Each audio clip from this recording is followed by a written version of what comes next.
Ang Panginoon ang makikipaglaban para sa inyo. Hindi nyo kailangan makipaglaban pa. The Lord Himself will fight for you. And you have only to be silent.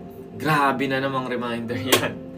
Ang context po niya ng mga Israelita, na-trap sila, na-corner sila. Sa harapan nila yung Red Sea. Sa likod nila yung mga army ng Pharaoh. So they were terrified, takot na takot sila, hindi nila alam ang gagawin nila.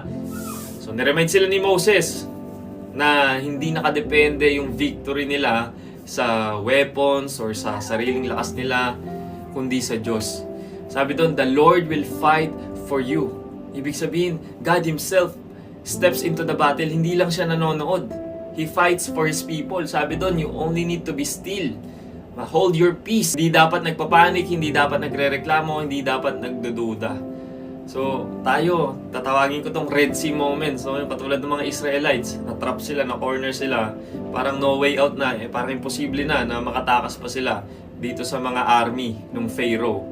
So, katulad natin, may mga Red Sea moments tayo, parang na-corner na tayo ng buhay, financial struggles, broken relationship, struggle natin sa pamilya, or maaring health battles, or spiritual warfare. Kapag may mga ganitong moments, natetempt tayo na umasa sa sariling lakas natin, na mag-rely na lang tayo sa sarili nating plano, at minsan nag-give in tayo sa fear, sa takot na nararamdaman natin. Pero na-remind tayo ng verse na to na si Lord ang deliverer natin.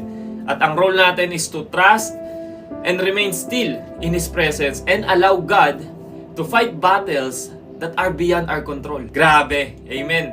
At alam niyo yung greatest battle na pinanalo na ng Diyos para sa atin? Doon yun sa cross. Sa Calvary, when Jesus conquered death, sin, and Satan. At katulad ng mga Israelites, habang pinapanood nila yung Red Sea na mahati sa gitna, at ang alam natin, Diyos ang may kagagawan nun, tayo naman, we now look at the empty tomb and see our ultimate victory.